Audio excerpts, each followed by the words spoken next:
يا أيها الذين آمنوا اتقوا الله وقولوا قولا سديدا يصلح لكم أعمالكم ويغفر لكم ذنوبكم ومن يطع الله ورسوله فقد فاز فوزا عظيما. أما بعد فإن خير الحديث كتاب الله وخير الهدي هدي محمد صلى الله عليه وسلم وشر الأمور محدثاتها وكل محدثة بدعة وكل بدعة ضلالة وكل ضلالة في النار. أما بعد فأعوذ بالله من الشيطان الرجيم.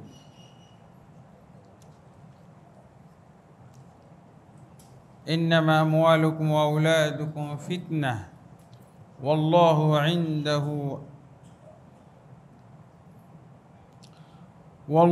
عنده أجر عظيم. وقال سبحانه: زين للناس حب الشهوات من النساء والبنين والقناطير المقنطرة من الذهب والفضة والخيل المسومة والأنعام والحرث ذلك متاع الحياة الدنيا والله عنده حسن المآب.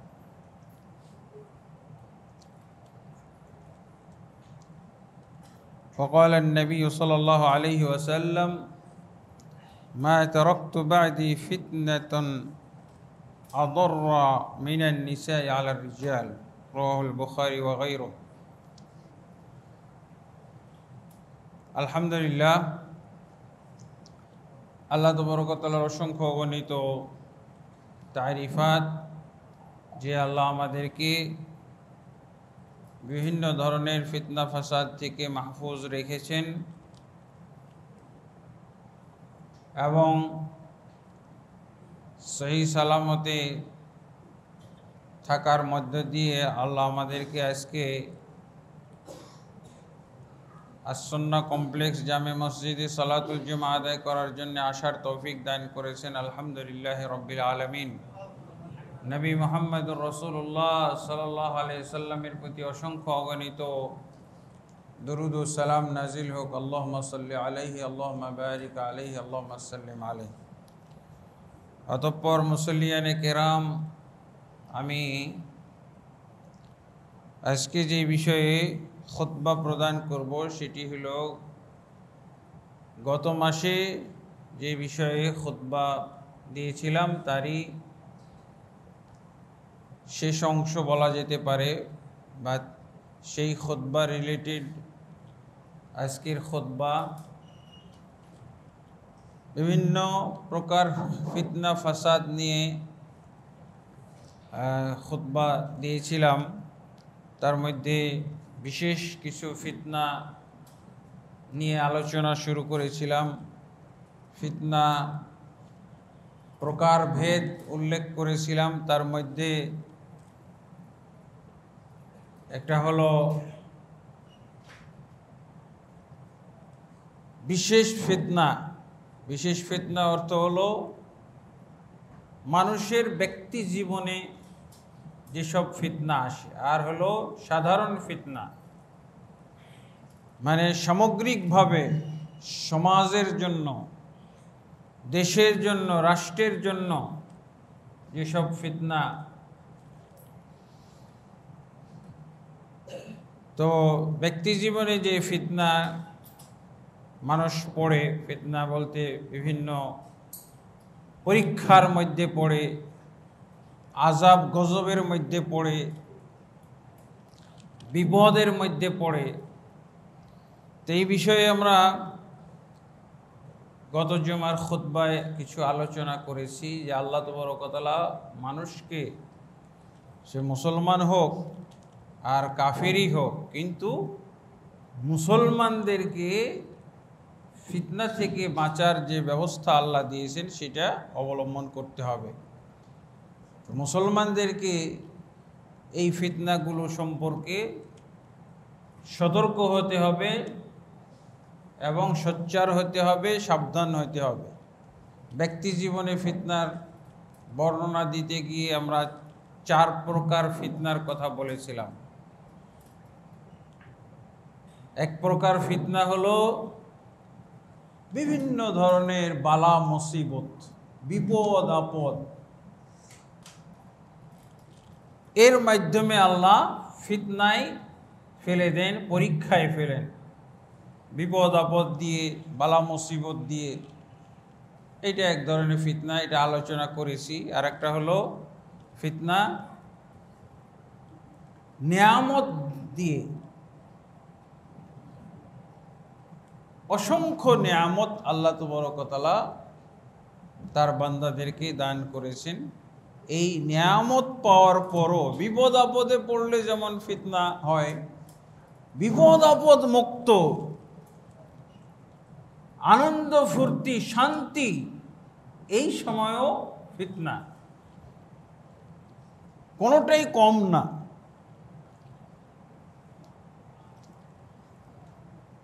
এই 2টা বিষয়ে আলোকপাত করা হয়েছিল। আজকে আরও 2টা ব্যক্তি জীবনে যে ফিতনাগুলো আসতে পারে, অবশ্য এগুলোই কিন্তু কারণ হলো আমাদের সামগ্রিক জীবনে, সার্বিক জীবনে এই ফিতনা আসার। আরও 2টা কারণ, সেটা হলো ফিতনাতুশ শাহওয়াত,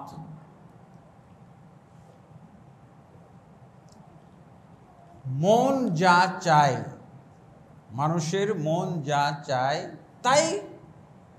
তাই করা। তাহলে মন যা চায় তাই করবে। এখন মনের মধ্যে যদি আপনার ভালো কিছু জাগে তাহলে তো ভালো, আর যদি খারাপ কিছু জাগে তাহলে তো সর্বনাশ। এটাকে বলা হয় ফিতনাতুশ শাহওয়াত, মানুষের মনোবৃত্তি তাকে যেই দিকে টেনে নিয়ে যায়, টানতে চায়। এই মনোবৃত্তি এইগুলোর সাথে দেখা যায় যে মন যা চায় তাই করতে চায়। তো কি করতে চায় মন?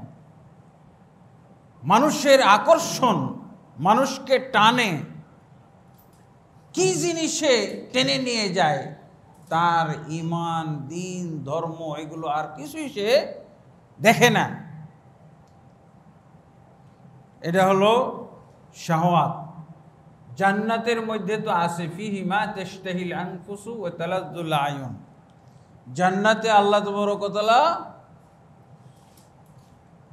নিয়ামত দান করবেন, মন যা চাইবে তাই সে পাবে, মন যা চাইবে তাই সে করবে, মন যা চাইবে তাই সে বলবে, মন যা চাইবে তাই সে ভোগ করবে।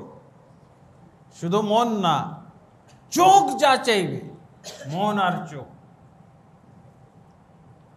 কিন্তু দুনিয়ার ক্ষেত্রে সীমাবদ্ধতা আছে। আর জান্নাতে তো আল্লাহ খারাপ কিছু রাখেনি। আপনি যা চাইবেন তাই তো আপনার জন্য কল্যাণজনক।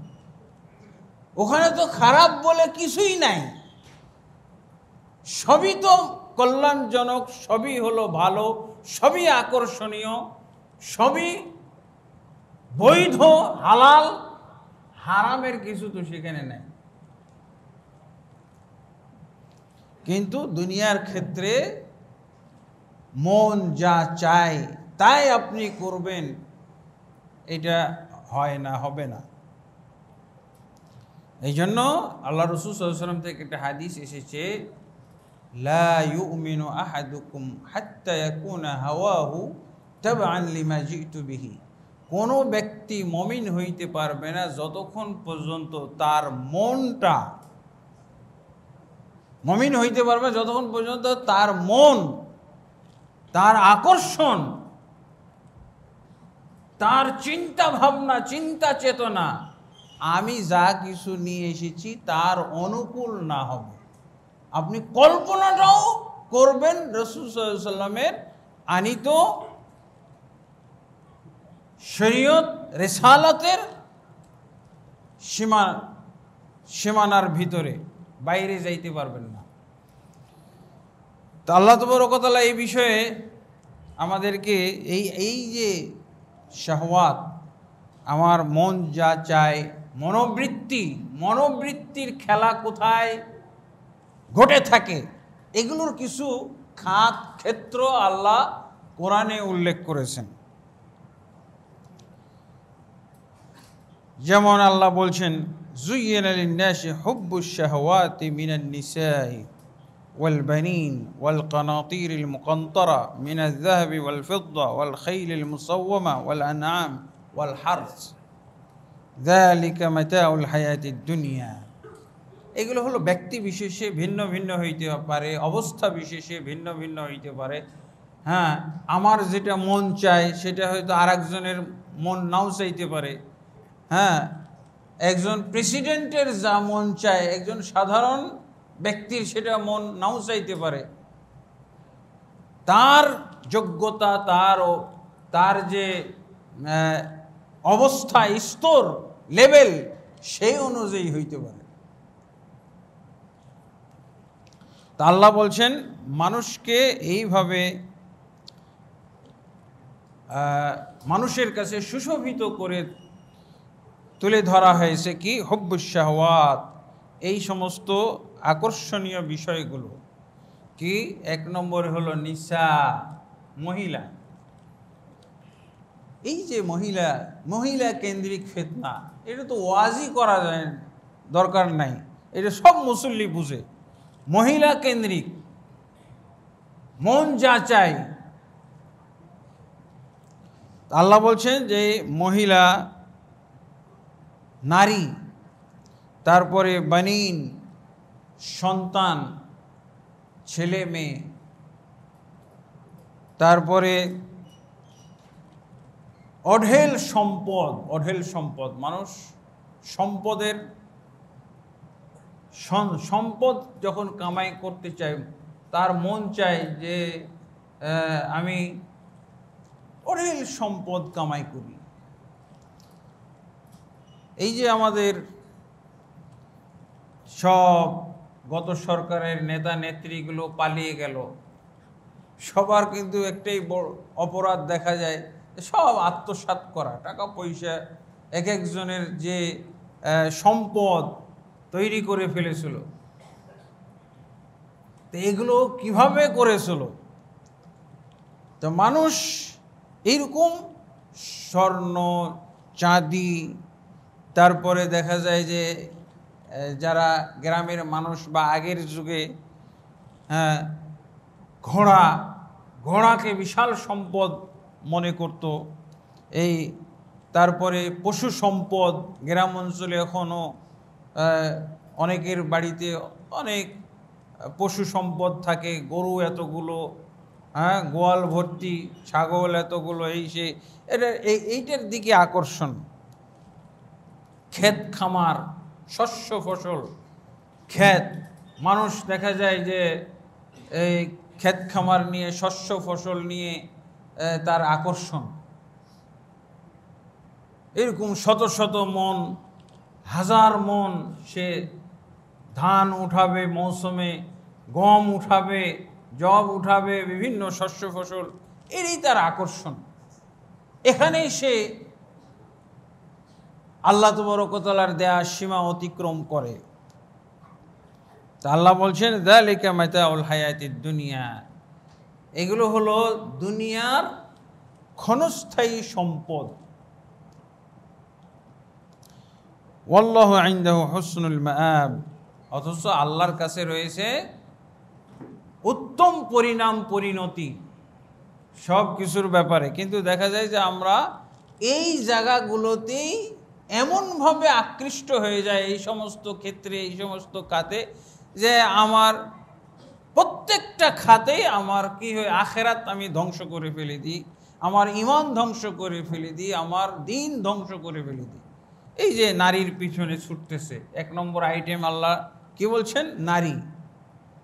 এই যে নারী দেখেন, রাসূলুল্লাহ সাল্লাল্লাহু আলাইহি ওয়াসাল্লাম কি বলছেন, মা তারাকতু বাদি ফিতনাতান আদাররা,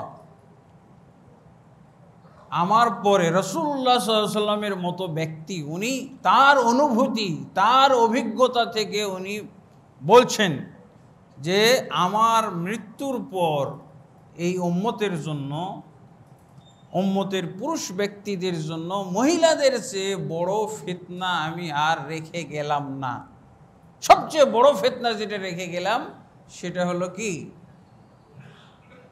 পুরুষদের জন্য মহিলা। আর আল্লাহ কি বলছেন, হুব্বুশ শাহওয়াত, মহিলাদের যে সমস্ত আকর্ষণীয় জিনিসের প্রতি আকৃষ্ট হয়, মহব্বত করে মানুষ, তার মধ্যে এক নম্বর হলো মহিলা। মহিলাটা বলা হচ্ছে, কিন্তু আসলে দেখা যায় যে মহিলাদের জন্য আবার পুরুষ, মহিলাদের ক্ষেত্রে পুরুষ ব্যক্তি, কিন্তু মহিলাদেরকে তাবে ধরা হয়েছে, পুরুষদের তাবে। মহিলার কারণে কত ঝামেলা, ঈমান হারা হচ্ছে, ধ্বংস হচ্ছে। আমরা তো অহরহ এগুলো জিনা ব্যভিচার এগুলোর কথা শুনতেছি। এবং আজ্জানিয়াতু ওয়াজ্জানি, যেখানে ব্যভিচার এবং ব্যভিচারের যে শাস্তি উল্লেখ করা হয়েছে, সেখানে প্রথমে কিন্তু মহিলাকে বলা হয়েছে আজ্জানিয়াতু ওয়াজ্জানি, মানে ব্যভিচারিণী মহিলা, তারপরে বলা হয়েছে ব্যভিচারী পুরুষ। তাদের উভয়কে তোমরা 100 কোড়া মারো, উভয়কে 100 কোড়া মারো। তাহলে মহিলাদের যেহেতু ভূমিকাটা বেশি থাকে, মহিলাদের ভূমিকাটা বেশি থাকে জিনা সংগঠিত হওয়ার ক্ষেত্রে, পুরুষদেরকে ফিতনায় ফেলার ক্ষেত্রে মহিলাদের ভূমিকাটা বেশি হয়, যার জন্য মহিলার নামটা আল্লাহ তাবারক ওয়া তাআলা আগে নিয়ে এসেছেন। আর এটা তো আমরা জানি যে এই মহিলাদের কারণে, পুরুষদের কারণে, মহিলাদের জন্য পুরুষরা ফিতনা, হ্যাঁ, আর পুরুষদের জন্য মহিলারা হলো ফিতনা। কিন্তু ফিতনার ক্ষেত্রে মহিলাদেরকে আগে রাখা হয়েছে, সিরিয়ালে একে রাখা হয়েছে। প্রথম যে মৃত্যু, প্রথম যে হত্যাকাণ্ড সংগঠিত হয়েছিল সেটা মহিলাকে কেন্দ্র করে, তাই না? আদম আলাইহিসসালাতু ওয়াস সালামের 2 সন্তান হাবিল কাবিল, প্রথম মৃত্যু কি বলে হত্যাকাণ্ড ঘটে মহিলাকে নিয়ে। আজও ঘটতি আছে মহিলা কেন্দ্রিক ফিতনা। এটা হলো মারাত্মক ফিতনা। এবং শয়তানের কি বলা হয়েছে, ফাঁদ। মহিলাদেরকে শয়তানের ফাঁদ বলা হয়েছে। আর নিসা হাবাইলুশ শায়তান, মহিলারা হচ্ছে শয়তানের ফাঁদ। ইহুদিরা এটা আবার গবেষণা করে দেখা গেছে যে কোরআন হাদিস অনুযায়ী দেখছে যে মহিলারা যদি এত বড় ক্ষতিকর হয়, তাহলে মহিলাদের নিয়ে কাজ করতে হবে, মহিলাদের নিয়ে কাজ করতে হবে। একজন ইহুদি গবেষক, আরবি, আর ইহুদিরা তো আরবি ভাষাও জানে, ইহুদিদের বিরাট একটা অংশ তারা আরবি ভাষা জানে, আরবি ভাষার পণ্ডিত।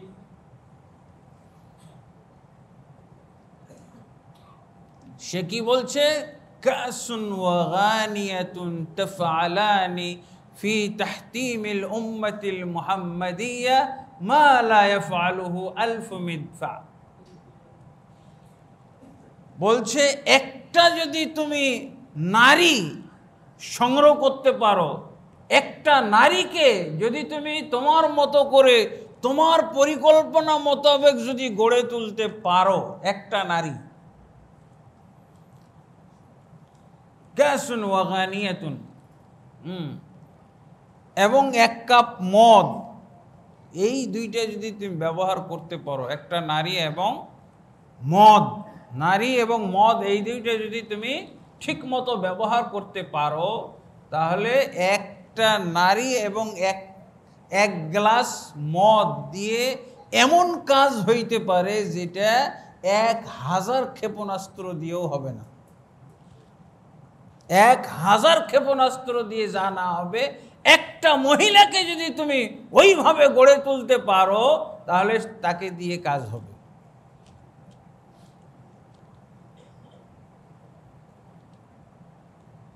তো বলছে এই জন্য,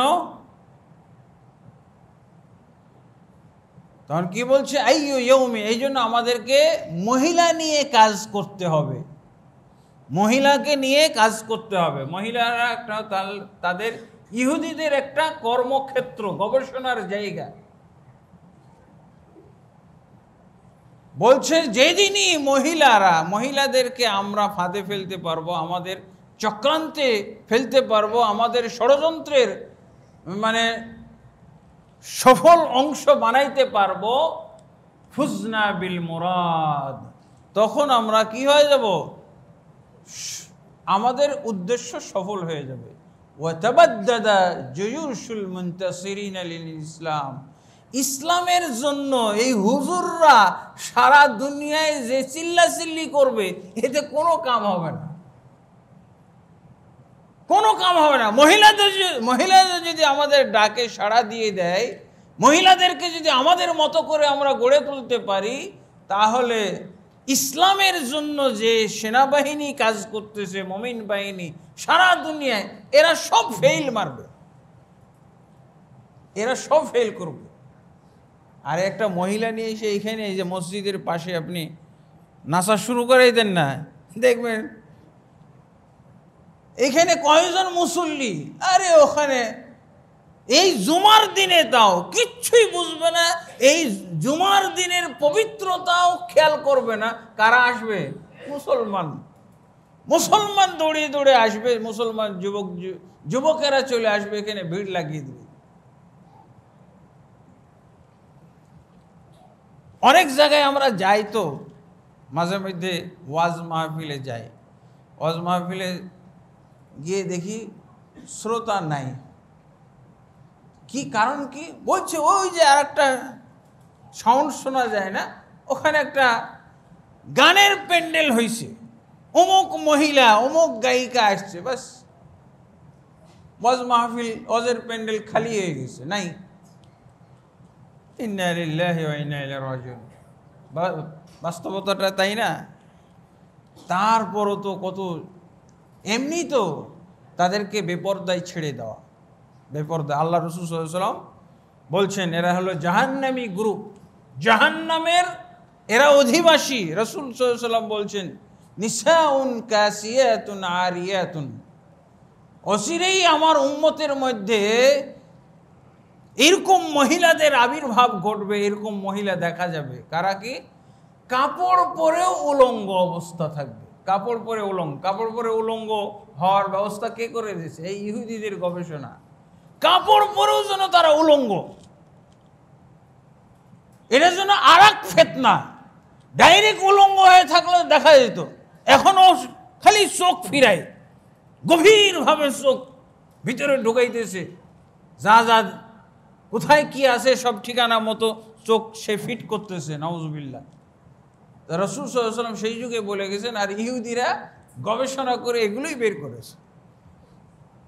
বলছে আমার একটা নারী আর এক গ্লাস মদ, এই দিয়ে 1000 ক্ষেপণাস্ত্রের কাজ হবে।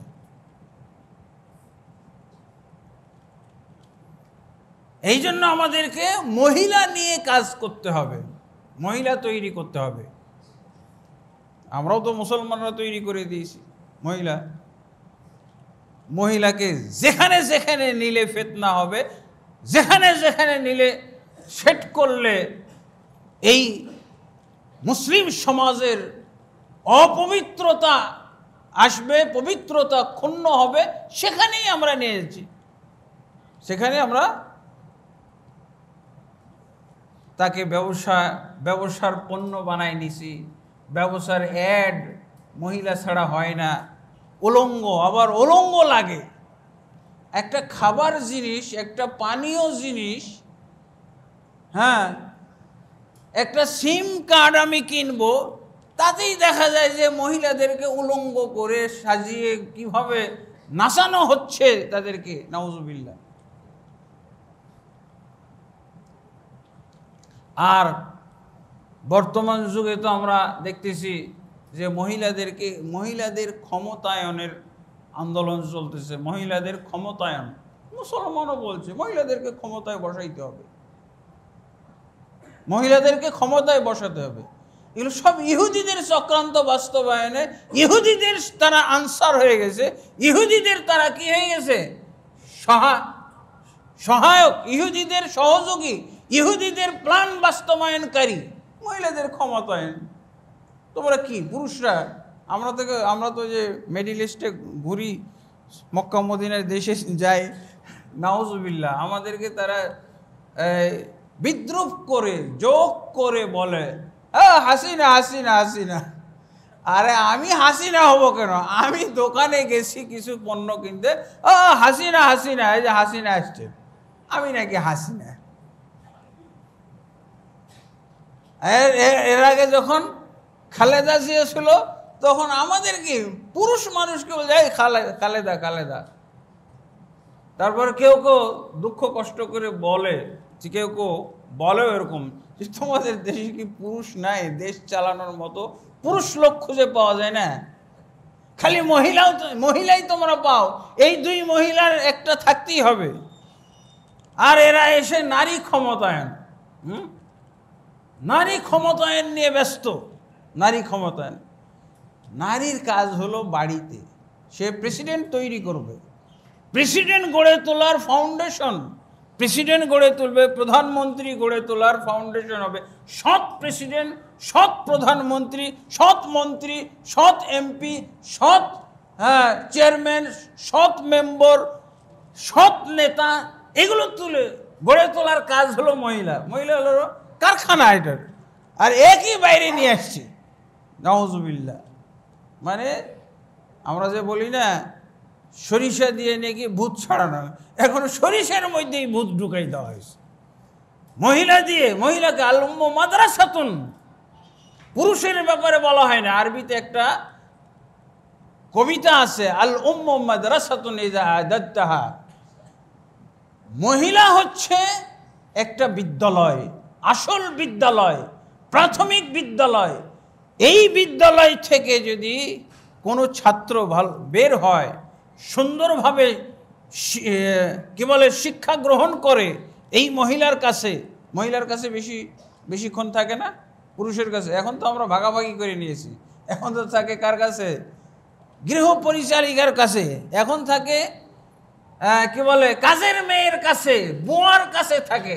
সব শিক্ষিত হয়ে গেছি তো, তারপর আর সন্তান লালন পালন করাটা এটা আইব, এটা দোষণীয়, এটা সেকেলে পোনা। বুয়ার কাছে মানুষ করতে হবে, বুয়া তাদের সন্তান মানুষ করে দিবে, ছেলেকে মানুষ করে দেবে, মেয়েকে মানুষ করে দেবে, নাউজুবিল্লাহ। আর উনি কি চাকরি করবে? উনি হলো চাকরি করবে, উনি যাবে, উনি মেম্বারই করবে, উনি চেয়ারম্যান, উনি এমপি হয়েছে। সব ইহুদিদের কারবার। ইহুদিরা যেভাবে মহিলাদেরকে নিয়ে আসতে চাইছে, এই ইহুদিদের মুখের বলিগুলো আমাদের মধ্যে, এই যে নারী ক্ষমতায়ন, নারী ক্ষমতায়ন, এগুলো ইহুদিদের কথা। ওই ইহুদি বলেছে না যে আমাদের নারীদেরকে বের করে নিয়ে আসতে হবে, নারী বের করতে পারলে আর হুজুরদের দিয়ে কাম হবে না। তাবাদ্দাদা জুয়ুশুল মুনতাসিরিন লিল ইসলাম, তখন ইসলামের জন্য যারা, ইসলামের বিজয়ের জন্য যারা খাটাখাটনি করতেছে, যে সমস্ত দায়ী, হুজুর, ইমাম, খতিব, আলেম, ওলামা, এরা সব ফেল মারবে, কাম হবে না। কাম হবে? হুজুরই তো যায় দেখছেন না মহিলা চেয়ারম্যানের কাছে কতটি হুজুর গিয়ে কি যেন আবেদন করতেছে, হুজুর নিয়ে, হুজুরই যে আবেদন করতেছে মহিলা চেয়ারম্যানের পিছনে। অনেক জায়গায় দেখতেছি যে মহিলা নেত্রীকে ওয়াজ মাহফিলের স্টেজে নিয়ে আসা হয়েছে, ওয়াজ মাহফিলের স্টেজ, আর হুজুররা চতুর্দিক দিয়ে বসে আছে। সব ইহুদি কর্ম, ইহুদিদের এইসব চক্রান্তের আমরা পতিত হয়ে গেছি, ইহুদিদের ফাঁদে পা দিয়েছি। এই ইহুদিকে বদনাম করে লাভ আছে? ইহুদির বিরুদ্ধে আমি তো নিজেই ইহুদির গড়ে তোলা ইহুদির সন্তান হয়ে গেছি, নাউজুবিল্লাহ।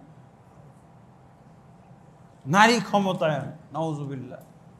এগুলো যখন নারীদের ক্ষমতায়ন ছিল না, তখন কত সমাজটা পবিত্র ছিল না, নারীদেরকে সমান অধিকার দেওয়া হয়েছে, দিয়ে এখন ইট মাথায়, এখন মাটির ডালি মাথায় তুলে দিছে। তো নাউজুবিল্লাহ। তারপরে আল্লাহ তাবারক ওয়া তাআলা দ্বিতীয় তো রাসূলুল্লাহ সাল্লাল্লাহু আলাইহি ওয়াসাল্লাম বলছেন এটা হলো পুরুষদের, উম্মতের পুরুষদের জন্য সবচেয়ে বড় ফিতনা। এই জন্যই ইহুদিরা এই বড় ফিতনাকে ধরেছে। সব জায়গায় দেখবেন আপনি এই নারী ব্যবহার করা হচ্ছে। এরপরে বানিন, সন্তান সন্ততি, এই ব্যাপারে তো আল্লাহ তাবারক ওয়া তাআলা নিজে বলছেন ইন্নামা আমওয়ালুকুম ওয়া আওলাদুকুম ফিতনা, নিশ্চয়ই তোমাদের সন্তানরা এবং তোমাদের সম্পদ হলো তোমাদের জন্য ফিতনা। ফিতনা মানে পরীক্ষার জিনিস, আযাব গজবে ফেলে দেওয়া। দেখেন কত সন্তানের কারণে, যদি সন্তানকে ঠিকমতো গড়ে তোলা না হয়, যদি ইসলামী শিক্ষা না দেওয়া হয়, তাহলে সন্তান আপনার জন্য গলার কাঁটা। একমাত্র ছেলে, একটাই ছেলে, আপনার কয়েকটা মেয়ে, কত সাধনা করে, কত কামনা বাসনার পর আপনি একটা সন্তান পেয়েছেন, কিন্তু সেই সন্তান হয়ে গেছে আপনার গলার কাঁটা। যদি ফিতনা হয়ে যায়, তাকে যদি আপনি দিনের উপরে গড়ে না তুলতে পারেন, তাহলে এই সন্তানই আপনার জন্য ফিতনা, এই হলো আযাব, এই সন্তানই আপনার জন্য গজব, এই মেয়েটাই আপনার জন্য গজব। শুধু ছেলে না, মেয়েও এরকম গজব। আমাদের সমাজে তো আমরা দেখি মেয়ে হয়েও কিভাবে আমার সন্তান, আমার ওরসজাত সন্তান, তাকে কত মায়া মহব্বত দিয়ে, মমতা দিয়ে আমি গড়ে তুললাম, কলিজা কেটে তাকে খাওয়াই দেওয়ার মতো অবস্থা, অথচ সেই সন্তান আমার দুনিয়াতে কত বড় বিপদ ডেকে নিয়ে এসেছে। এক পুলিশ অফিসার আর তার স্ত্রীকে, অর্থাৎ মা বাবা দুজনে কি হত্যা করলো না, দুজনকে হত্যা করলো নির্মমভাবে। আজও তো সেই মেয়েটা জেলে আছে, ঐশী নাকি, ঐশী নামক। তাহলে কত বড় ফিতনা, এর চেয়ে বড় আর ফিতনা কি হইতে পারে? আপনার মেয়ে তো এত বড় ফিতনা হওয়ার কথা না, কিন্তু আমি মেয়েটাকে এমনভাবে গড়ে তুলেছি, ইহুদি নীতির উপরে গড়ে তুলেছি, তাকে বলগাহীনভাবে ছেড়ে দিয়েছি, তাকে আমি উন্মুক্ত করে দিয়েছি, কোনো তার আমি লাগাম টেনে ধরতে পারি নাই, যার জন্য এটা আমার জন্য বিরাট কত বড় ফিতনা। আমার জান খেয়ে নিল, হত্যা করে ফেললো, হত্যা করতে পারে। এমনকি আপনি দিনদার পরহেজগার ব্যক্তি জীবনে আপনি দিনদার পরহেজগার, কিন্তু আপনি মেয়ের কারণে, আপনার এই ছেলের কারণে আপনার বেইজ্জতির শেষ নাই। ছেলের কারণে, মেয়ের কারণে আপনার বেইজ্জতির শেষ নাই। এই জন্য আল্লাহ কি বলছেন, ইন্নামা আমওয়ালুকুম আওলাদুকুম ফিতনা, তোমাদের সম্পদ এবং তোমাদের সন্তানরা তোমাদের জন্য ফিতনা। এগুলো, অথচ এগুলোর প্রতি আমাদের আকর্ষণ, এগুলো ছাড়া চলে না। এগুলোর জন্য আমাদের কত খাটাখাটনি, এদের জন্য কত সাধনা, চেষ্টা সাধনা। একটা মেয়ে না হলে, একটা ছেলে না হলে জীবনটাই যেন খালি থেকে যায়, শূন্যতা অনুভব করি। অঢেল সম্পদ, আর এই সম্পদের কারণে কি হচ্ছে আজকে?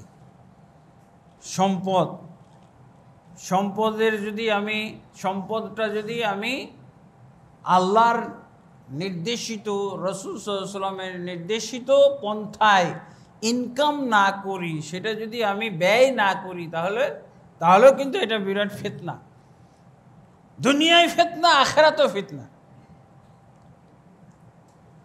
এই জন্য রাসূলুল্লাহ সাল্লাল্লাহু আলাইহি ওয়াসাল্লামের নিয়ম হলো যে আমি সম্পদ উপার্জনের ক্ষেত্রেও ইসলামের নিয়ম নীতিমালা মেনে চলবো, আর ব্যয় করার ক্ষেত্রেও নিয়ম নীতিমালা মেনে চলবো। এই জন্য তো মুসলমান তো যখন সম্পদ সে আয় করবে, ব্যয় করবে, তখন তাকে কিয়ামত স্মরণ করতে হবে। কিয়ামতের দিন তাকে অগ্রসর হইতে হবে, তার পা সরতে দেওয়া হবে না যতক্ষণ পর্যন্ত এইসব বিষয়ে প্রশ্নের সঠিক উত্তর না দেবে। মিন আইন ইকতাসাবা ওয়া ফিমা আনফাকা, কোন খাত থেকে এই সম্পদ উপার্জন করেছিল আর কোন খাতে এগুলো ব্যয় করেছিল, এগুলো সবই হিসাব দিতে হবে। তাহলে আমরা কি করি, মুসলমান নাম ধারণ করে কোনো তোয়াক্কা নাই, হালাল হারাম কোনো বাছ বিচার করি না, খালি সম্পদের পাহাড়। এত সম্পদের আমার দরকার আছে কি? 22 লক্ষ কোটি সম্পদের আমার দরকার আছে। 22 লক্ষ কোটি। একজন হিসাব দিচ্ছে, হ্যাঁ, বলছে ও যদি 2 কেজি করে 1000 টাকার নোট ডেলি খাওয়ার 2000 টাকার নোট 2 কেজি করে ডেলি যদি খায় 3000 বছর লাগবে তার। খালি ইনকাম করতেই থাকছে, খবর নাই। এখন কি অবস্থা, বেইজ্জত না? এখন দেশেই আর আসতে পারে না, সে বিতাড়িত অবস্থা, সে ভিখারির মতো, দেশে আসার কোনো সাহসই নাই। কি দরকার ছিল? ও কি মনে করেছিল এই সম্পদগুলো যখন আহরণ করে তখন এই সম্পদ যে তার জন্য বিপদ হইতে পারে, ফিতনা হইতে পারে, চিন্তা করে দেখছিল? এই জন্য ইসলামের সীমারেখা হলো যে আপনি একটাও অন্যায় ভক্ষণ করতে পারবেন না। এগুলো তো সব ফেরত দিতে হবে। সব ফেরত দিতে হবে না আল্লাহর কাছে? কিয়ামতের দিন সব ফেরত দিতে হবে। যত অন্যায়ভাবে সম্পদ আহরণ করা হয়েছে সেগুলো সব ফেরত দিতে হবে। এবং কিয়ামতের দিন এগুলোকে কি করা হবে? এগুলোই তাকে জাহান্নামের আগুন, জাহান্নামের কি বলে উত্তপ্ত তাওয়া বানিয়ে ছেঁকা দেওয়া হবে। এই স্বর্ণ চাঁদি যেগুলো, এগুলো তো সামান্য ব্যাপার, কিন্তু আমরা এখন যেগুলো সম্পদ আহরণ করতেছি এই সম্পদের কোনো হিসাব নিকাশ নাই, কোনো খবর নাই, এটা কবে আমি ব্যয় করব। ইন্না লিল্লাহি ওয়া ইন্না ইলাইহি রাজিউন। এটা হলো ব্যক্তি জীবনে আমরা কি ফিতনায় আসি। কি দরকার ছিল আমার? আমি কি পারলাম? আমি তো মাত্র 16 বছর এই সম্পদগুলো ব্যবহার করতে পারলাম, আর তো পারতেছি না। এখন আমি যদি এরকম কুত্তা শ্রীগালের মতো আমি যদি ঘর ছাড়া, দেশ ছাড়া হয়ে থাকি, তো দরকার কি ছিল এই সম্পদ? পরিণতি চিন্তা করি না তো। কিন্তু ইসলাম আমাদেরকে শিখায় যে সম্পদ আহরণের ক্ষেত্রে সীমাবদ্ধতা অবশ্যই লক্ষ্য রাখতে হবে। হালাল খাত থেকে ইনকাম করতে হবে। যেখানে 1 পয়সা 1 বিন্দু বিসর্গ হারাম হওয়ার সম্ভাবনা আছে সেই খাত বন্ধ করতে হবে, বাদ দিতে হবে, আর একমাত্র হালাল খাতে ব্যয় করব। অথচ আমরা আয়ও করি হারাম পথে। এখন আমাদের কি যত বেকার, যত অপদার্থ, যত নগণ্য, যত ফালতু সব এখন রাজনীতিতে গিয়ে ঢুকতেছে। এই যে দেখছে সম্পদের পাহাড় পাওয়া যায়। কি শিক্ষিত, কি অশিক্ষিত, সব এখন রাজনীতি। যত বেকার, এই বেকারগুলো কিন্তু বিরাট একটা আবর্জনা সমাজের জন্য। আর এরা রাজনীতিতে ঢুকে যায় তখন বাস, দেশে নৈরাজ্যতার শেষ থাকে না। দেশে তখন অরাজকতা, আর দেশে সন্ত্রাস। যারা সন্ত্রাস করে ওরাই উল্টা অন্যদেরকে। আমাদের দেশে, বাংলাদেশে সন্ত্রাসী কারা? খালি হুজুররা। ওই যে খুতবা দিতেছে, ওয়াজ করতেছে, এগুলো সন্ত্রাসী। ওরা যা করে এগুলো সন্ত্রাস না। রাজনীতি, আমাদের দেশের রাজনীতিতে সন্ত্রাসী ছাড়া আর কিচ্ছু নেই। সন্ত্রাস, দুর্নীতি, মিথ্যা, আর হলো আত্মসাৎ, মুনাফিকি, এগুলো ছাড়া আমাদের দেশে রাজনীতি নাই। এখন ইসলাম ওয়ালারা বলছে আমাদেরও ওইটা করতে হবে, আমরা যেহেতু ক্ষমতায় যাইতে পারি না, আমাদেরও করা লাগবে। এরকম একটা মন মানসিকতা তৈরি হয়ে গেছে।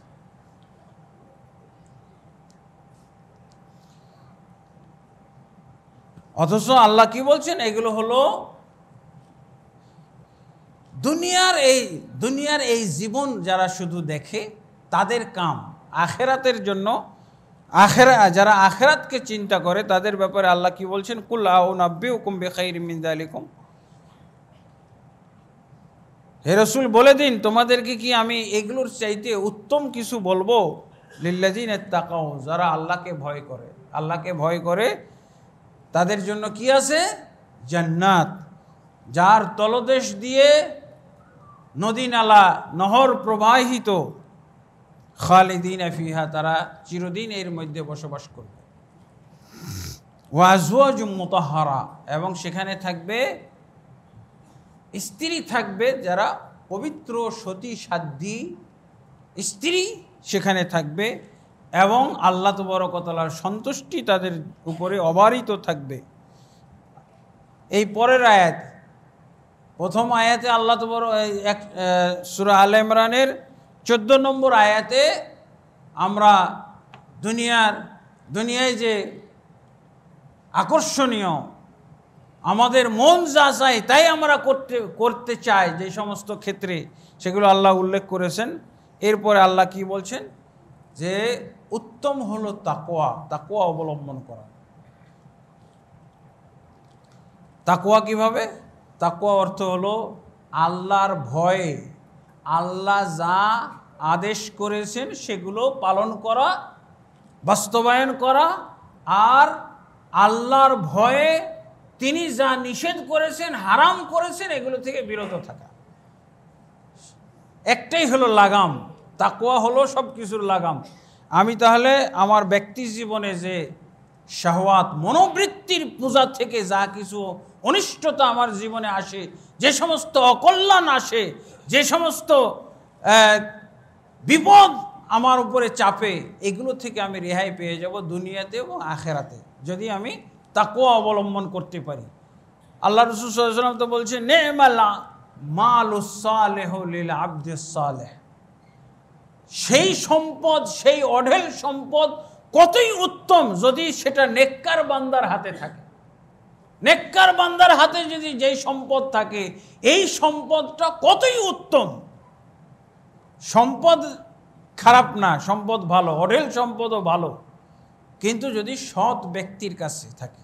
কিন্তু আমাদের দেশের সম্পদগুলো কয়টা সৎ ব্যক্তির কাছে আছে? কয়জন সৎ ব্যক্তির কাছে? সব অসৎ ব্যক্তিদের কাছে অঢেল সম্পদ। দুই একজন আল্লাহ তাবারক ওয়া তাআলা হঠাৎ করে আমাদের মাঝে পাঠিয়ে দেন, আমাদের দেখা দেয়। শতকরা হতে একজন, হাজারে একজন এরকম পাওয়া যায় যিনি এই অঢেল সম্পদকে আল্লাহর জন্য, রাসূল কি বলে, ইসলামের জন্য, দ্বীনের জন্য খরচ করতেছে। আমাদের মতো লোক সব সম্পদ দিয়ে দিলে কি? আমাদের মতো লোক আমরা যদি 100% দান করে দিই ইসলামের জন্য, তাও কতটুকু কি হবে? কিন্তু যাদেরকে আল্লাহ অঢেল সম্পদ দিয়েছেন, হ্যাঁ, তাদের ব্যাপারে যদি এই তাকওয়া যদি অবলম্বন করা হতো, তারা যদি তাকওয়া অবলম্বন করতেন, তাহলে আমাদের দেশের চেহারা পাল্টে যেত। তা আল্লাহ বলছেন এই সব কিছুর চাইতে উত্তম হলো তাকওয়া। আর এই তাকওয়ার মানদণ্ডে যদি আমি এগুলো ব্যবহার করতে পারি, তাহলে এগুলো সবই হয়ে যাবে কল্যাণজনক। আমার স্ত্রীও হবে কল্যাণজনক, আমার সন্তানরাও হবে কল্যাণজনক, আমার সম্পদ কল্যাণজনক, আমার অন্যান্য যত ধরনের সম্পদ আছে সবই কল্যাণজনক হয়ে যাবে, আলহামদুলিল্লাহ।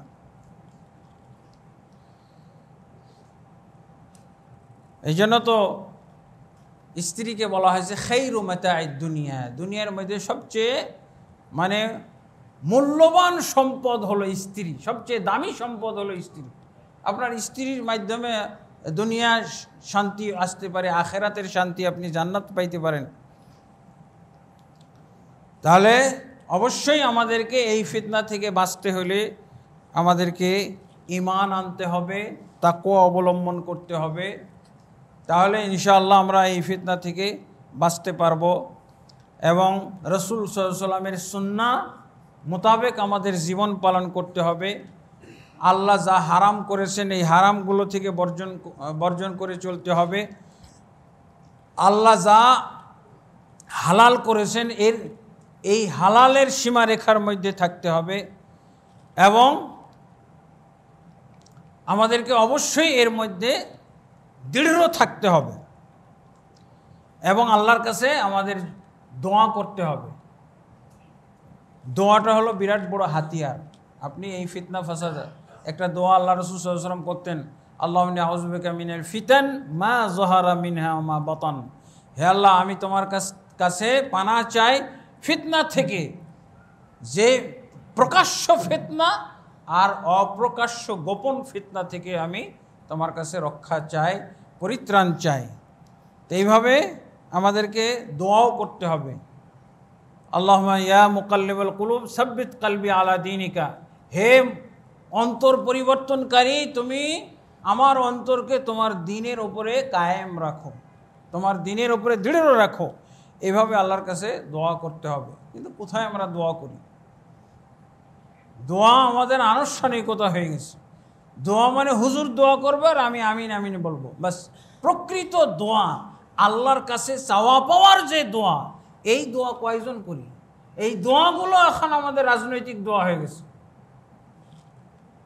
দেখি হুজুর কতগুলো মহিলার মধ্যে দাঁড়িয়ে দোয়া করতেছে,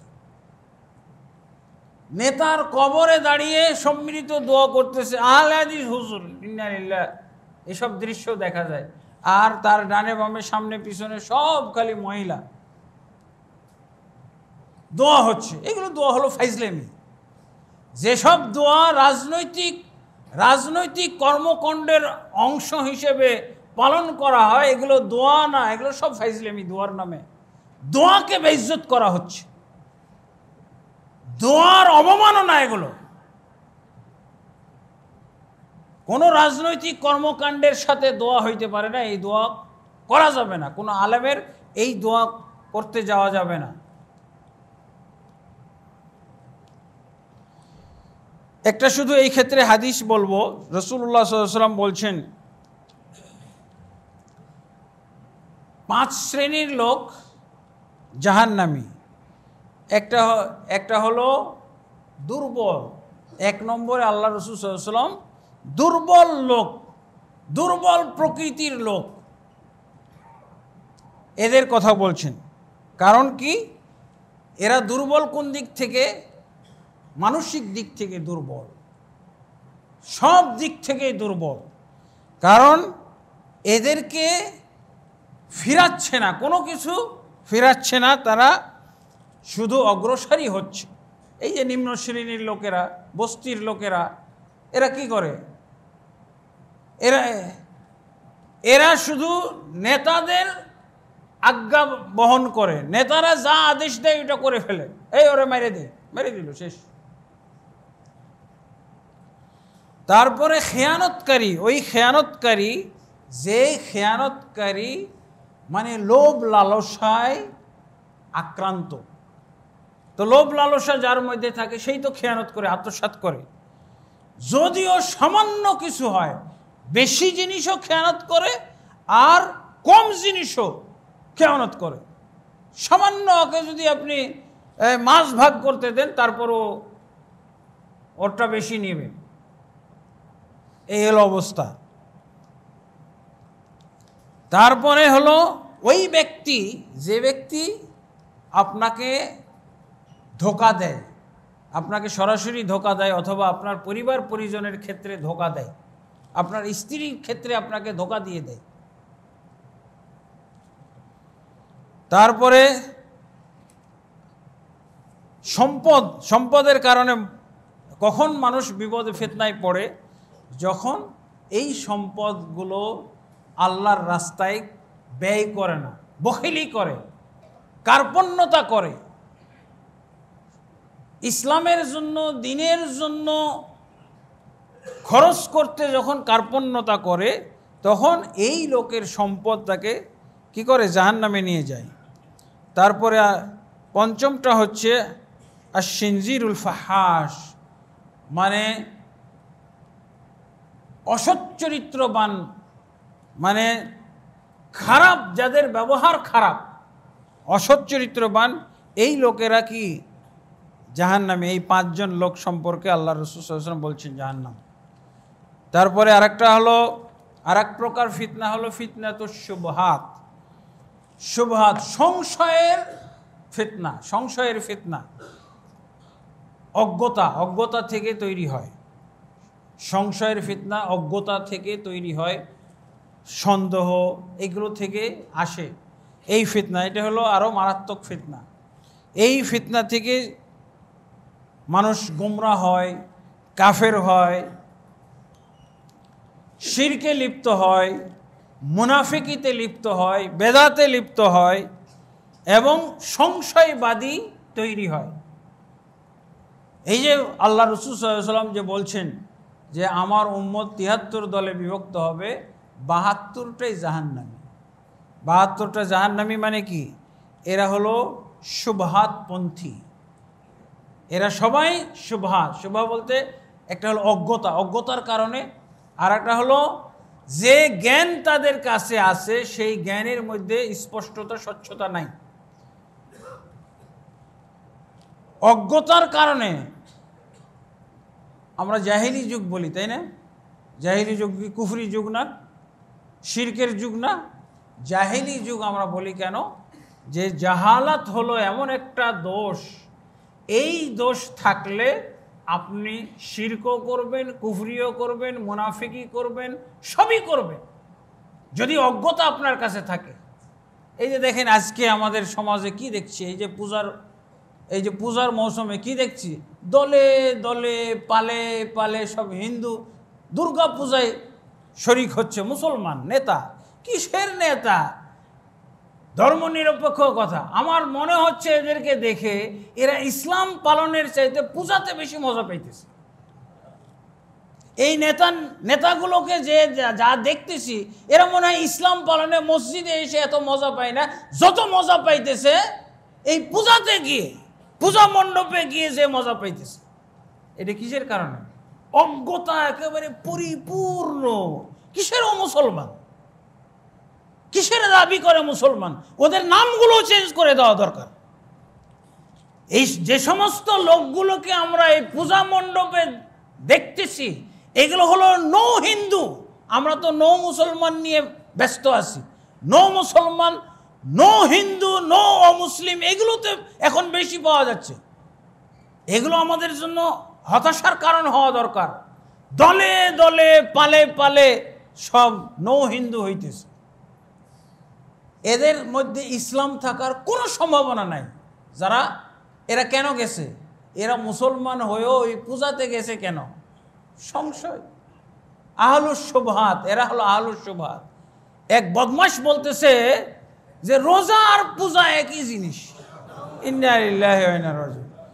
মানে মুদ্রার এপিট আর ওপিট। মুসলমান আর হিন্দু নাকি একই মুদ্রার এপিট আর ওপিট। রোজা আর পূজা একই, রোজা আর পূজা একই। আবারও নাকি জামাতে ইসলাম। ইন্না লিল্লাহি ওয়া ইন্না। দলে দলে পালে পালে নো হিন্দু হইতেছে। এরা সব নো হিন্দু। এদেরকে পুড়িয়ে ফেলতে হবে।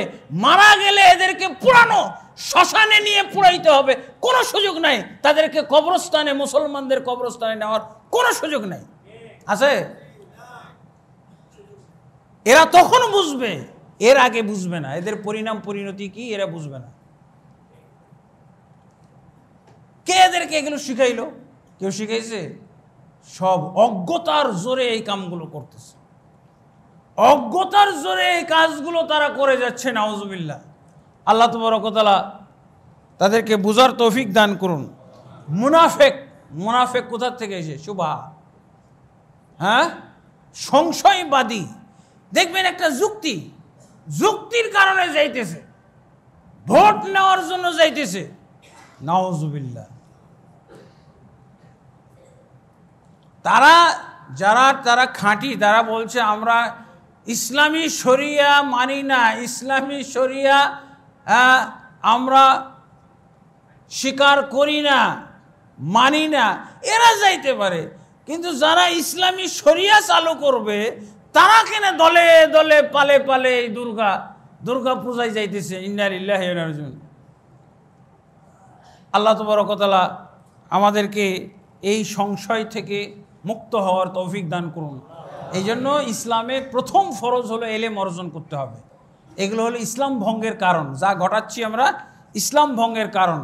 আল্লাহ তাবারক ওয়া তাআলা আমাদেরকে বুঝার তৌফিক দান করুন। আল্লাহুম্মা আমিন। আস্তাগফিরুল্লাহ লি ওয়া লাকুম লিসাইরিল মুসলিমিন ফাস্তাগফিরু ইন্নাহুল গফুরুর রহিম।